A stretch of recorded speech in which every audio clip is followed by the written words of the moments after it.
The metal platform felt cold against Hana's bare feet. Her crystalline skin, once beautiful and shimmering like diamonds, now looked dull and cracked. The energy shackles around her wrists burned with every small movement. She tried not to look at the crowd of aliens gathered below, but their voices reached her anyway. "Look at those markings on her arms," growled a Zephyrian trader with 4 eyes. "Perfect for manual labor." "No, no," laughed a slug like Morthen. "You don't understand what personal service means. She's worth much more for entertainment." Hana's stomach twisted. She had heard these conversations before in a dozen different slave markets across the galaxy. For 3 years, she had been passed from owner to owner, each one worse than the last. Her people, the Velthani, were prized throughout the galaxy for their ability to phase through solid matter, but the energy shackles made sure she couldn't use that gift to escape. The auctioneer, a tall Krillian with green scales, raised his voice. "Lot number 47. Female Velthani, age 22 standard years, fully trained in domestic duties. Opening bid is 5,000 credits."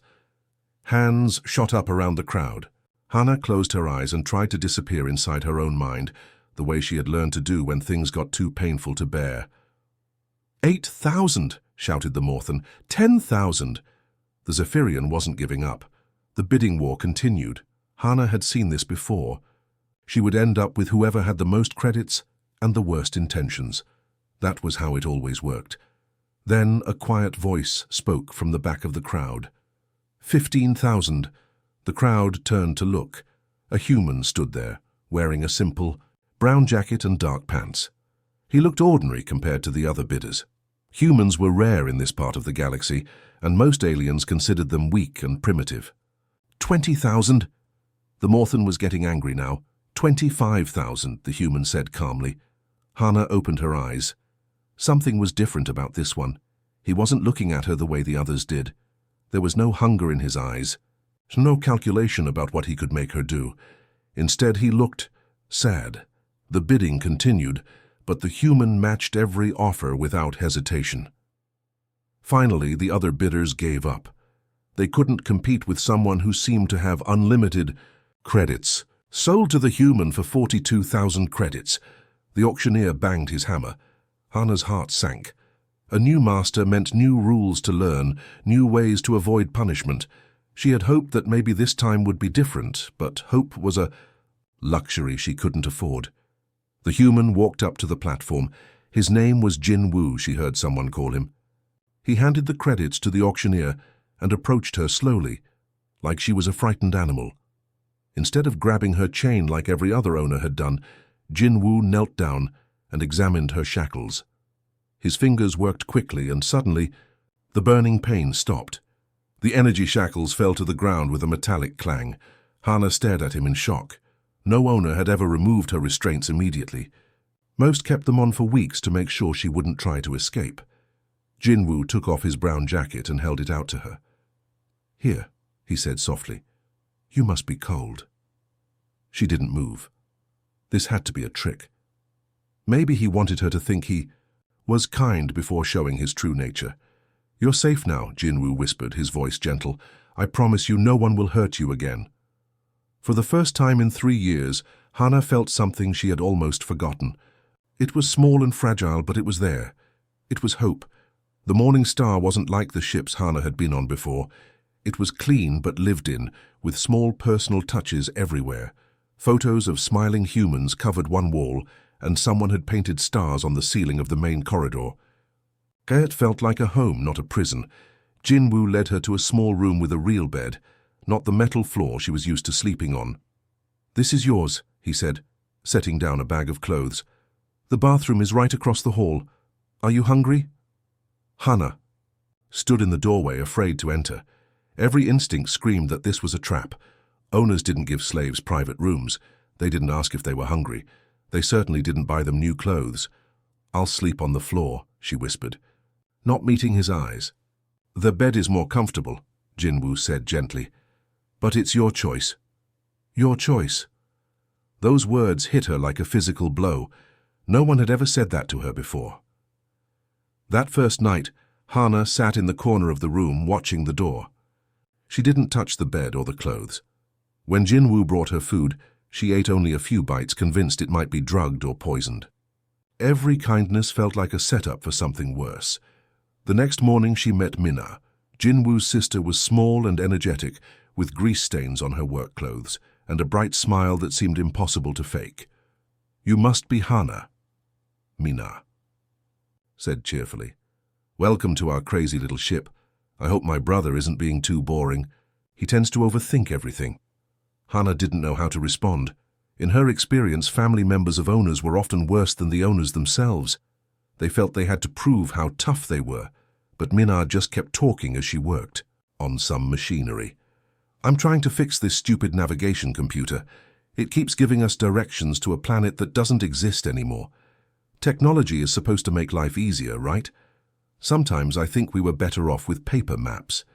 She glanced at Hana, who was still standing stiffly by the door. "You don't have to stand there like you're waiting for orders. Want to help? I could use an extra pair of hands." "I don't know anything about ships," Hana said quietly. "Neither did I when I started. Jinwoo taught me everything. He's actually a pretty good teacher when he's not worrying about every little thing." Over the next few days, Hana watched the siblings carefully. She kept waiting for the mask to slip, for them to reveal their true intentions. But Jinwoo never demanded anything from her. He asked if she wanted to help with small tasks, but when she said no, he just nodded and did the work himself. Minna was even more confusing. She talked to Hana like they were friends, sharing stories about planets they'd visited and complaining about the ship's quirky systems. She never once treated Hana like property or a servant. On the fourth day, Hana finally broke. "What do you want from me?" she asked Jinwoo directly. They were sitting in the ship's small kitchen, and he was reading something on a data pad while she picked at her breakfast. Jinwoo looked up, surprised by the question. "What do you mean? Everyone wants something. Every owner I've had wanted me to work or fight or—" She couldn't finish that sentence. "You spent 42,000 credits on me. What do you want me to do to pay you back?" Jinwoo set down his datapad and looked at her with those same sad eyes she'd seen at the auction. "I don't want you to pay me back, Hana. I want you to remember what freedom feels like." "I don't understand." "You will," he said softly. "Give it time." Minna appeared in the doorway, holding a wrench and wearing a frustrated expression. "The air recycler is making that weird noise again. Hana, want to learn how to fix life support systems? It's actually pretty interesting once you get past the smell."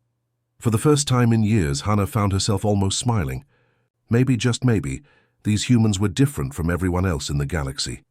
3 weeks had passed since Hana stepped aboard the Morning Star, and she was slowly learning what it meant to have choices. Small ones at first. Jinwoo would ask if she wanted coffee or tea with breakfast. Minna would show her 2 different tools and ask which one looked better for a repair job. Every time they waited for her answer without impatience or judgment. The hardest part was believing her choices mattered. One morning, while Jinwoo was plotting their course to the next system, he frowned at his navigation computer. "The sensor array is acting up again. I think one of the external components is loose, but I can't reach it from inside the ship." Hana looked up from the book Minna had given her about stellar engineering. "I could fix it," she said quietly. Both siblings turned to look at her. It was the first time she had volunteered for anything. "Are you sure?" Jinwoo asked. "You don't have to if you're not comfortable. I want to help." The words felt strange coming out of her mouth. When was the last time she had wanted to do anything? An hour later, Hana stood in the ship's cargo bay looking at the sealed maintenance hatch. Her energy shackles had been gone for weeks, but she still felt nervous about using her phasing ability. What if it didn't work anymore? What if she got stuck halfway through the hull? "Take your time," Minna said, adjusting her tool belt. "I'll be right here if you need anything." Hana took a deep breath and concentrated. Slowly, her crystalline skin began to shimmer. The solid metal wall in front of her became transparent to her touch. She stepped through the hull of the ship like it was made of water. The external sensor array was exactly where Jinwoo had said it would be. A single loose connection had been causing all the problems. Hannah's hands worked quickly in the vacuum of space, her Velthani physiology allowing her to survive without air for short periods. When she phased back through the hull, Minar was grinning. "That was amazing! You just saved us 3 hours of work and a very expensive repair dock visit." For the first time in years, Hannah felt proud of something she had done. The good feeling lasted until they docked at Kepler Station 2 days later. The moment they connected to the station's airlock, Hannah heard the sounds that haunted her nightmares. Hundreds of voices speaking dozens of languages, footsteps echoing through metal corridors, the constant hum of a place where people bought and sold anything that had value. Her hands started shaking. Her breathing became quick and shallow. The walls of the ship seemed to close in around her. "Hey, it's okay," Minar said, appearing beside her. "You don't have to go out there." "But the supplies," Hannah managed to say between gasps. "You need to buy food and parts." "Jin Woo can handle it," Minar said firmly. "Or we can wait until the next station. There's no rush." Hannah looked toward the airlock, then back at Minar. "I'm being weak." "No, you're being smart. Healing takes time. And you can't rush it." Minar sat down next to her on the cargo crate where Hannah had collapsed. "Want to know a secret? I used to be just like you." Hannah looked at her in surprise. Minar always seemed so confident and happy. "I wasn't born on this ship," Minar continued. "Jin Woo and I grew up on Earth, but our parents died when we were teenagers. I got recruited by Yamato Corporation with promises of good pay and adventure among the stars." Her voice grew quiet. "It took me 2 years to realize I wasn't an employee. I was property. They owned my work contract, my living space, even my food rations. I couldn't quit or leave or choose my own assignments." "How did you get free?" Hannah asked. "Jinwoo found me. He was working as a cargo pilot even then, and he saw what was happening. He helped me break my contract and escape. But for months afterward, I jumped at every loud noise. I couldn't handle crowds or strange places. I thought I was broken." Minar smiled and squeezed Hannah's hand. "But I wasn't broken, I was just hurt. And hurt things need time to heal, there's no shame in that."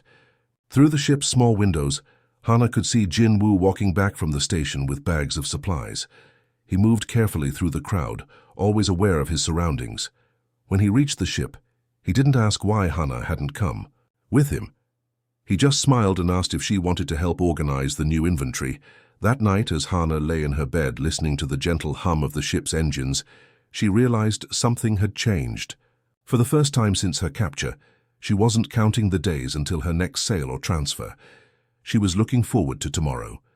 The emergency beacon came through at 0300 hours, waking everyone on the morning star. Hannah stumbled into the cockpit to find Jinwoo and Minna already at their stations, faces lit by the glow of multiple screens.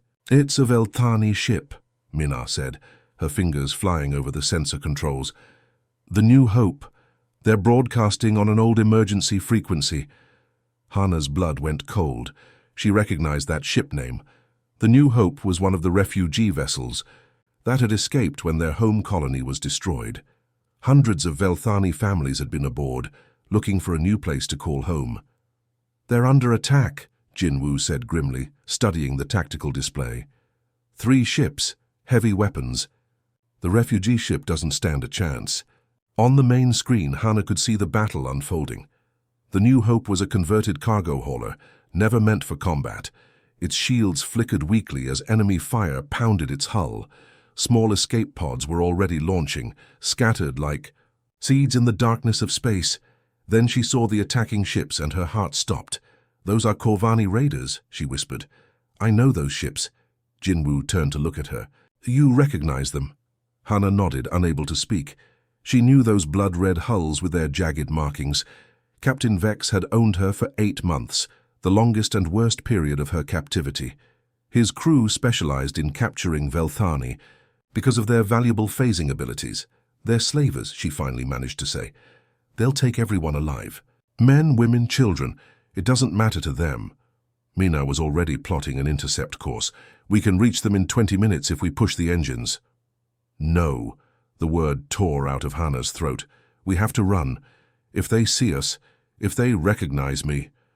She grabbed Jinwoo's arm, panic rising in her chest. "Please, we have to go, now!" Jinwoo studied her face for a long moment. The sounds of weapons fire echoed through their communication system as the refugee ship's hull took more damage. "What would you do if you weren't afraid?" he asked quietly. The question hit Hana like a physical blow. "What? If fear wasn't controlling your choices, what would you want to do right now?" Hana stared at him, then at the screen showing her people being hunted and captured. Children were in those escape pods. Families who had already lost everything were about to lose their freedom too. She started, then stopped. The answer was there, buried under years of trauma and survival instinct. "I would save them." "Then that's what we'll do." "But they'll capture us. They'll put me back in chains, and you don't understand what they do to Hana." Jinwoo's voice was calm but firm. "You're thinking like a slave again." The words stopped her cold. "What do you mean?" "A slave thinks about survival first, about avoiding punishment, staying invisible, not making waves. But you're not a slave anymore, you're free, and free people get to choose what they're willing to fight for." Mina looked up from her controls.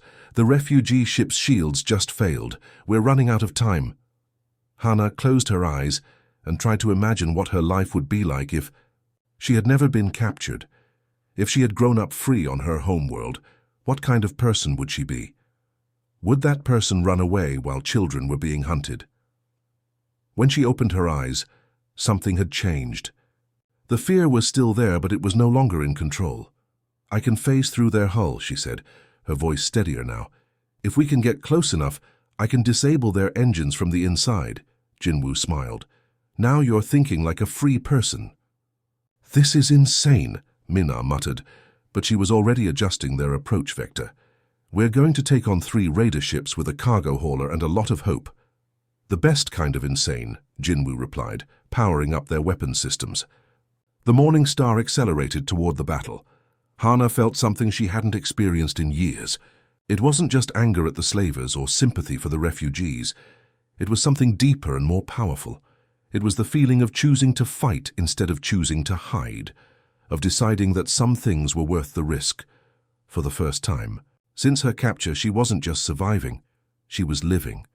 The nearest raider ship grew larger on their screen, its weapons turning toward them. Hana took a deep breath and prepared to do something she had never done before as a free person. She prepared to fight back. The Morning Star shuddered as enemy fire struck their shields. Through the cockpit window, Hana could see the lead raider ship growing larger. Its dark hull was covered in scars from countless battles, and she recognized the twisted metal decorations that Captain Vex liked to add after each successful raid. "Their shields are at full power," Mina reported, sweat beading on her forehead as she worked the controls. "Our weapons won't even scratch them." "But their shields won't stop me," Hana said, surprising herself with how steady her voice sounded. "I can phase through energy barriers just like solid walls." Jinwoo looked at her with concern. "Are you sure about this? Once you're on their ship, we won't be able to help you." Hana's hands were shaking, but she nodded. "Those are my people out there. If I don't act, who will?" The plan was simple but dangerous. Mina would bring them close enough for Hana to phase onto the raider ship. Once inside, she would disable their weapons and engines while Jinwoo coordinated with the surviving refugee ships to mount a counterattack. "Remember," Jinwoo said as they approached the enemy vessel, "you're not the same person who was captured 3 years ago. You're stronger now, you have choices." Hana closed her eyes and concentrated. Her crystalline skin began to shimmer as her phasing ability activated. The familiar tingling sensation spread through her body, and suddenly, the walls of the Morning Star became transparent to her touch. She stepped through the hull into the vacuum of space. The raider ship loomed in front of her like a mechanical monster. For a moment, the old fear threatened to overwhelm her. This was exactly the kind of ship where she had spent the worst days of her life. But then she thought about the children in those escape pods, and the fear transformed into determination. She phased through the enemy hull and found herself in a dimly lit corridor. The ship smelled of oil and unwashed bodies exactly as she remembered. Somewhere in the distance, she could hear Captain Vex shouting orders to his crew. "I'm inside," she whispered into her communication device. "Good." Jinwoo's voice crackled. "Back. The engine room should be 2 levels down. Can you find it?" Hana moved through the ship like a ghost, phasing through walls and doors whenever she heard footsteps approaching. Her time as a slave had taught her the layout of these vessels. She knew where the important systems would be located. The engine room was exactly where she expected it. 2 Corvani engineers were working at a control panel, arguing about power distribution. Hana waited until they moved away, then phased through the protective barrier around the main reactor. Her hands worked quickly, pulling cables and rerouting power flow. She had learned enough from Mina to know which systems were critical. Within minutes, the engines began to sputter and fail. "Their main drive is offline," Mina's voice came through her earpiece. "Whatever you did, it worked." But Hana wasn't finished. She phased back into the corridor and made her way toward the weapons control center. This was where the real danger lay. If the crew discovered her before she could disable their guns, the mission would fail. The weapons bay was heavily guarded, but guards couldn't stop someone who could walk through walls. Hana slipped past 3 armed Corvani and entered the control room through the back wall. The weapons officer was so focused on targeting the refugee ships that he didn't notice her until she was standing right behind him. By then it was too late. Hana's hands flew over the control panel, shutting down targeting systems and overloading power conduits. Sparks flew from the consoles as the ship's weapons went dark. "Weapons are down," she reported, unable to keep the excitement out of her voice. "Hana, you did it!" Jin Woo's voice was filled with pride. "The other raider ships are retreating. They can't fight without their flagship." As alarms blared throughout the enemy vessel, Hana made her way back to the hull. But instead of the panic she had expected to feel, she was filled with something entirely different. Power. Real power. Not the power to hurt others or control them, but the power to protect those who couldn't protect themselves. The power to choose her own actions and make them count for something good. She phased back through the hull and onto the Morning Star, where Jin Woo and Mina were waiting with huge smiles. "The refugee ships are safe," Mina announced. 17 vessels with over 3,000 people aboard. They're all asking who saved them. Hana looked out at the stars, where the rescue ships were now forming a protective convoy around the damaged refugee vessels. For years she had been powerless, passed from owner to owner like a piece of property. Today she had saved 3,000 people. "I did that," she said quietly, and for the first time in her life, the words felt true. "I chose to fight and I won." Jinwoo put a gentle hand on her shoulder. "You're not just free anymore, Hana. You're free and powerful. That's a dangerous combination for anyone who tries to hurt innocent people."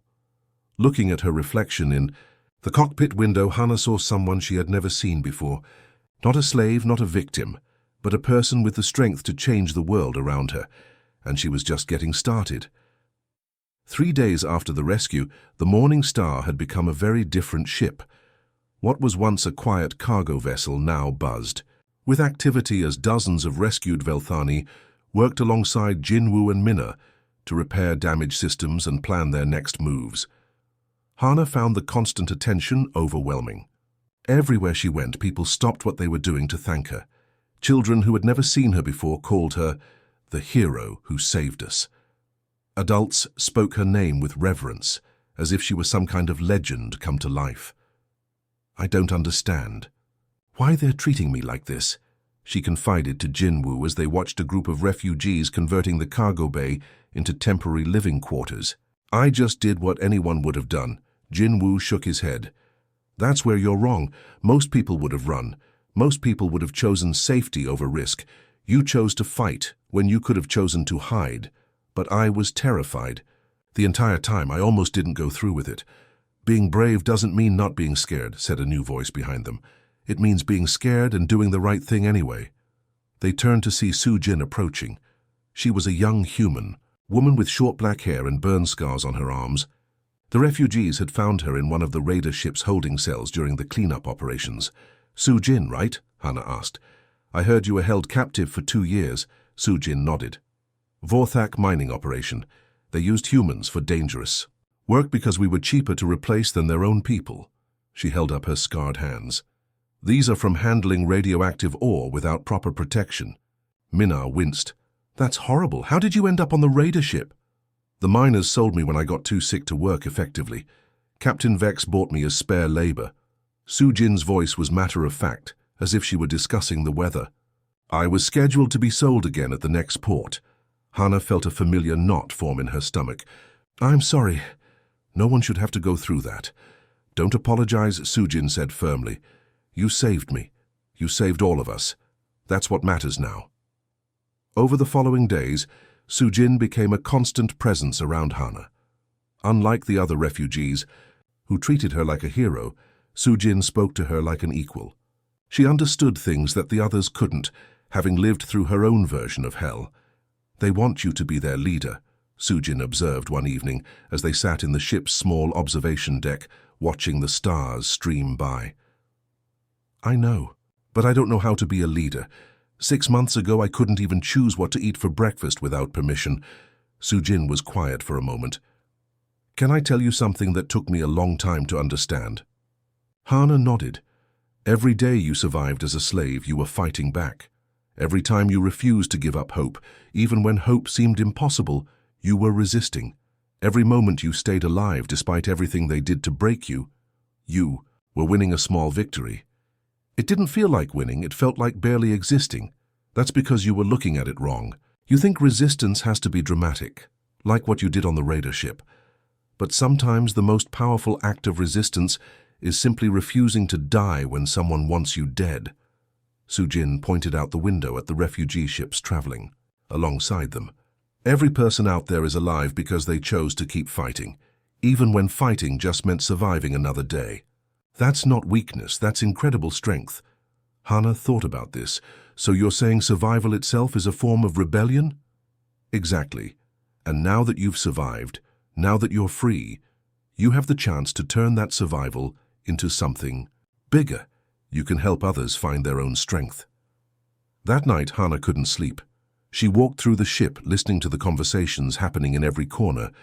People were planning, organizing, sharing information about slave operations they had witnessed, trade routes used by raiders, safe havens where rescued people could start new lives. In the cargo bay, she found a group of former slaves from a dozen different species huddled around a makeshift table covered with star charts and datapads. Hana, called out Chris, a Velthani engineer who had been on the refugee ship. Perfect timing. We're trying to figure out where the slavers are taking new captives. Sujin thinks there's a processing center in the outer rim, but we need someone with experience to confirm the location. Hana looked at the faces around the table. Humans, Velthani, Altarians, even a young Zephyrian who couldn't be more than 16. All of them had survived the worst experiences imaginable. All of them were now choosing to fight back. Show me the charts, she said, taking a seat at the table.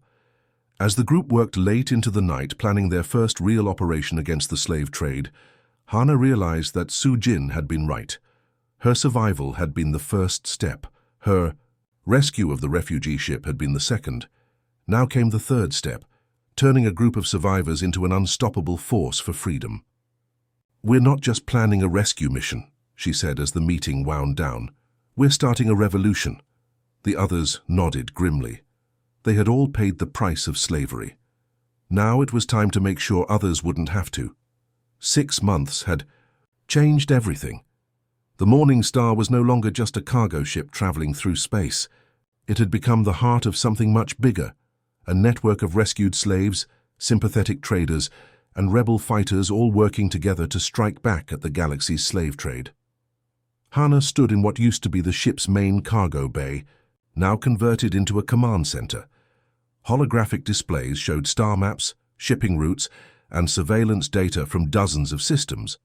Former slaves from 20 different species worked at communication stations, coordinating rescue operations across half the galaxy.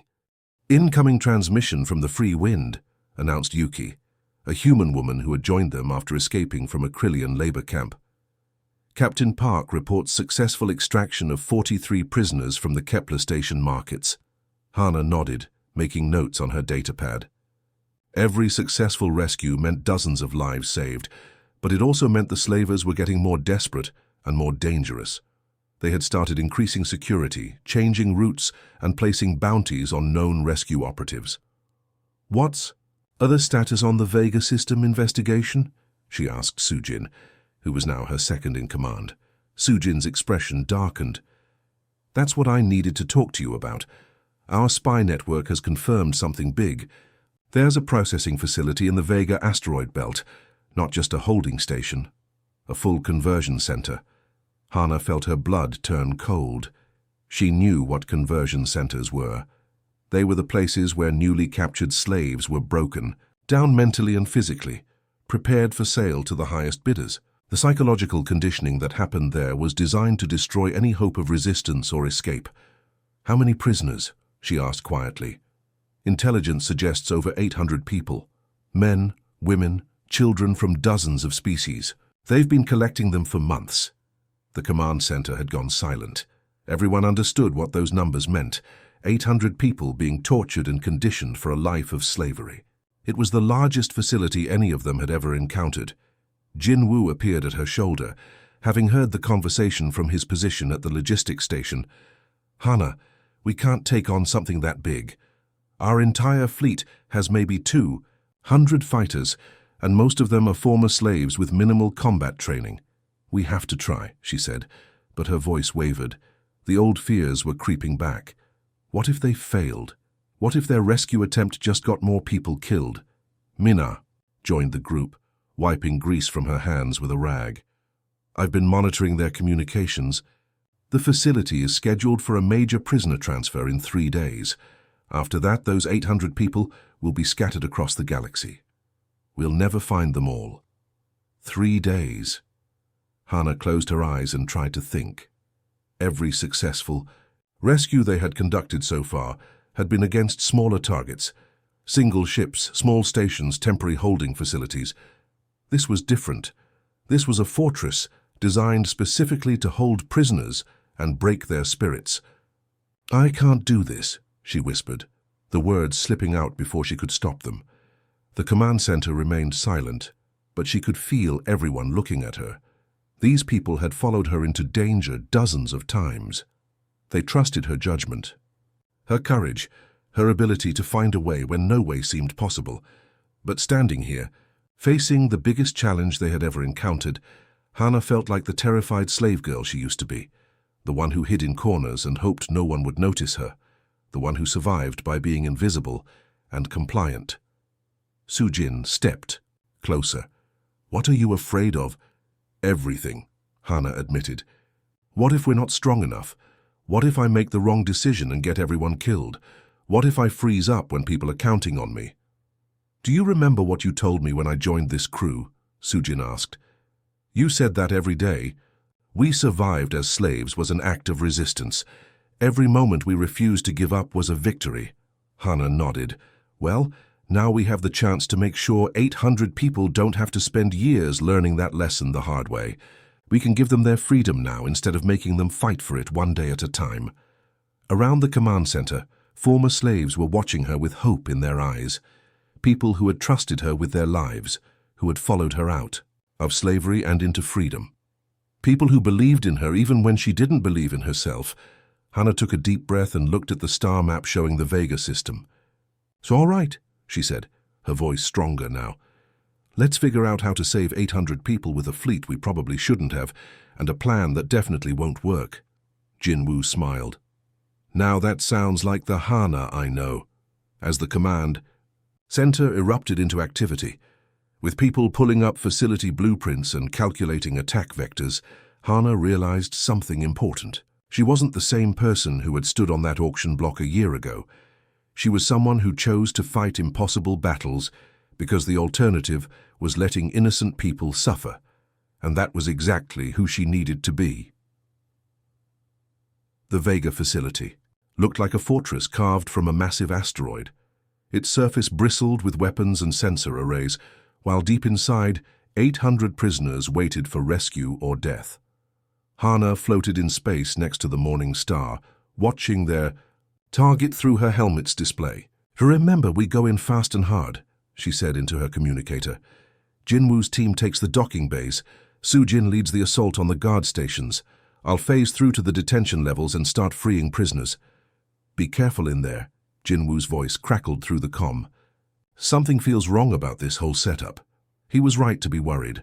As Hannah phased through the facility's outer hull, she immediately noticed how quiet everything was. There should have been dozens of guards patrolling the corridors, but she saw only empty hallways and abandoned security posts. She made her way deeper into the facility, following the mental map they had constructed from intelligence reports. The detention levels should be 3 floors down, but when she reached the first holding area, she found the cells empty. "Jinwoo, something's wrong," she whispered. "There's nobody here. The cells are all open." "Get out of there now," Jinwoo's voice was urgent. "It's a trap." Before Hannah could respond, the lights went out. Emergency power kicked in a moment later, bathing everything in red light. Then she heard a voice that made her blood freeze. "Hello, my dear Hannah, I've been waiting for you." Captain Vex stepped out of the shadows, flanked by 6 armed guards. The Corvani slaver looked exactly as she remembered, tall, scarred, with cold eyes that seemed to see right through her. "You've caused me considerable trouble over the past few months," he continued. "Do you have any idea how much money your little rescue operations have cost me?" Hannah's phasing ability flickered and died.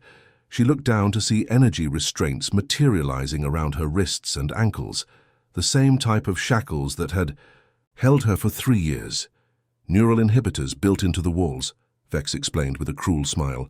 "The moment you entered this facility, your abilities were suppressed. Did you really think I wouldn't learn from our last encounter?" The guards grabbed her roughly, dragging her deeper into the facility. As they moved through the corridors, Hannah caught glimpses of what was really happening. The 800 prisoners were here, but they weren't in cells. They were working in massive manufacturing areas, building weapons and equipment under the watchful eyes of armed overseers. "Impressed?" Vex asked, noticing her stare. "Why waste money feeding useless slaves when you can put them to work, building the tools of their own oppression? These facilities are the future of the slave trade." They reached a small chamber deep in the facility's core. The walls were lined with torture devices that Hannah remembered all too well from her time as Vex's prisoner. Her hands started shaking as old memories flooded back. "I'm going to break you again," Vex said conversationally as his guards chained her to the wall. "Just like I broke you before. And when I'm finished, you're going to contact your little rescue fleet and tell them to surrender." The first shock of pain sent fire through Hannah's nervous system. She bit her tongue to keep from screaming, tasting blood. The second shock was worse. By the third, she couldn't hold back the cries of agony. "Your human friends can't save you now," Vex taunted between sessions. "They're probably already dead. My ships are hunting them through the asteroid field as we speak." Hours passed, or maybe days. Time became meaningless as pain became her entire world. Vex was an expert at causing suffering without causing death. He knew exactly how much a Velthani body could endure. In her darkest moment, when she felt her mind starting to break apart, Hannah heard Jinwoo's voice in her memory, not through a communicator, but from months ago when he had first asked her that simple question, "What would you do if you weren't afraid?" The words cut through the pain like a blade of light. What would she do if she weren't afraid? She would fight back. She would protect the innocent. She would never let someone like Vex hurt another person ever again. But she was afraid, terrified, broken. And that was okay. Fear didn't make her weak. Fear made her human. What mattered was what she chose to do despite the fear. Hannah stopped struggling against her restraints and instead focused inward.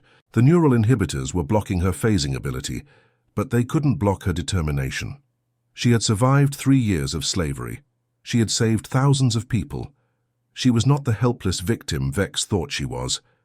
When he leaned in close to deliver another taunt, Hannah head-butted him as hard as she could. Vex stumbled backward, blood streaming from his broken nose. "You little—" "I am not your property anymore," Hannah said clearly, her voice echoing through the chamber. "I am not anyone's property. I am free, and free people fight back." The words seemed to have power beyond their meaning. Throughout the facility, something changed. The prisoners working in the manufacturing areas looked up from their tasks. Guards who had been confident and cruel suddenly seemed nervous, and, somewhere deep in the facility's systems, the neural inhibitors flickered. For just a moment, Hannah's phasing ability returned. She passed through her restraints like they were made of air, dropping to the floor in a crouch. Vex raised his weapon, but Hana was already moving. Years of pain and rage fueled her actions as she struck back at the being who had tormented her. When the guards tried to intervene, they found themselves fighting not just one escaped prisoner, but dozens. The facility's slaves had heard her words and remembered what freedom felt like. The revolt spread like wildfire through every level, every corridor, every workstation. By the time Jinwoo and the rescue fleet reached the facility's core, they found Hana standing over the unconscious form of Captain Vex, surrounded by hundreds of freed prisoners cheering her name. "Are you okay?" Jinwoo asked, pulling her into a fierce hug. Hana looked around at the faces of the people she had helped free, not just from their cells, but from the belief that they were powerless. "I'm better than okay," she said. "I'm free, and now so are they." The celebration on New Velthani stretched across the entire colony. Thousands of people filled the central plaza, their crystalline skin catching the light of twin suns as they danced, sang, and shared stories of their journey to freedom. Colorful banners hung between buildings, and the air was filled with the smell of traditional foods that many hadn't tasted in years. Hana stood on the observation deck of her ship, the Rising Dawn, watching the festivities below. 2 years had passed since the destruction of Vex's facility, and the galaxy had changed dramatically. The slave trade still existed, but it operated in the shadows now, constantly hunted by a growing network of former victims who had become rescuers. "The morning briefing is ready whenever you are, Captain," said Taeho, her first officer. He was a young human who had joined her crew after they rescued him from a mining operation in the Outer Rim. "I'll be right there," Hana replied. But she didn't move from the window. Something about today felt special, like an ending and a beginning wrapped together. Below in the plaza, she could see Su Jin teaching a group of children how to repair communication devices. The former slave had discovered a talent for engineering, and now ran technical training programs across 3 systems. Near the fountain, Dr. Yeon-Su was setting up a medical clinic. The elderly human had been rescued from a research facility where he had been forced to develop biological weapons. Now he used his knowledge to heal instead of harm. Everywhere Hana looked, she saw the same pattern. People who had been broken by slavery had found ways to rebuild themselves and help others do the same. Teachers who had once been forced laborers, artists who had been entertainment slaves, leaders who had once been considered property. "Hana," Mina's voice called from the plaza below. Jin Woo's sister was waving enthusiastically from near the main stage. "Come down here. They want you to make a speech." Hana shook her head and pointed to her uniform, indicating she was still on duty. Mina rolled her eyes and made exaggerated gestures that clearly meant, "The galaxy won't end if you take a break for 5 minutes."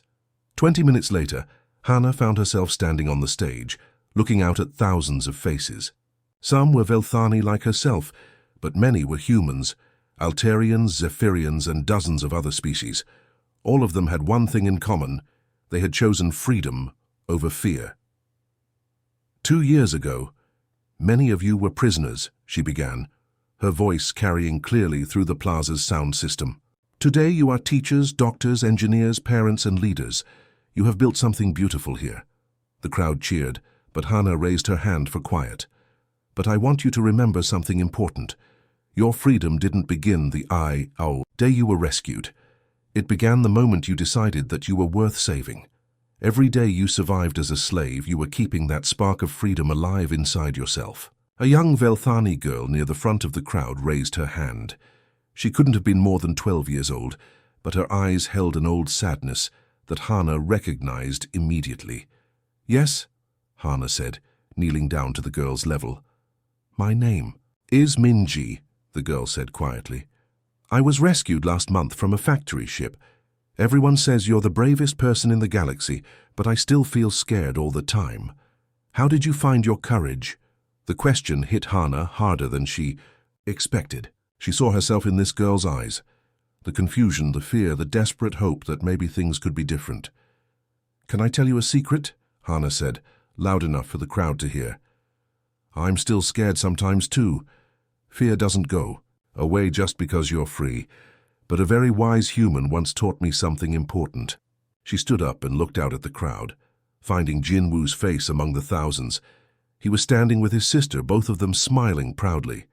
He taught me that freedom isn't something someone gives you. It's something you recognize in yourself. You already have it, Minji. You always did. Being a slave doesn't take away your freedom, it just makes it harder to see. The girl looked confused. I don't understand. Every time you chose to be kind to another prisoner instead of cruel, you were free, Hana explained. Every time you helped someone else, instead of only thinking about yourself, you were free. Every time you held on to hope when hope seemed impossible, you were free. She knelt down again and took the girl's hands. And now that you're out of that factory ship, now that you're safe, you can use that freedom to help others find theirs. That's what courage really is, using your freedom to make sure other people can find theirs too. Minji nodded slowly, and for the first time since Hana had started speaking, she smiled. The celebration continued late into the evening. As Hana walked through the plaza, she was struck by how normal everything felt. Former slaves were arguing about politics, complaining about the weather, laughing at jokes and planning for tomorrow. They weren't defined by their trauma anymore. They were just people living their lives. Near midnight, she found Jinwoo sitting by the colony's memorial wall, where the names of those who hadn't survived to see freedom were carved in black stone. Thinking about the ones we couldn't save, she asked, sitting down beside him. Always, he replied, but also thinking about all the ones we did save, and all the ones they'll save in turn. Hana looked up at the stars, where she knew dozens of rescue ships were operating at this very moment. Former slaves commanding vessels, training new crews, and carrying forward the message that freedom was not just possible, but inevitable. You know what I realized today? She said. We didn't just build a rescue network. We built something that will outlast all of us. Every person we save becomes someone who can save others. It grows by itself now. Jinwoo smiled. Like freedom should. As the twin suns began to rise over New Velthani, Hana felt something she had never experienced as a slave, and rarely felt even as a rescuer. She felt peace. Not the absence of struggle, but the deep satisfaction of knowing that struggle had meaning. The galaxy still had work to do. There were still people in chains who needed to remember their own worth, but now there were thousands of others ready to help them remember, and that made all the difference.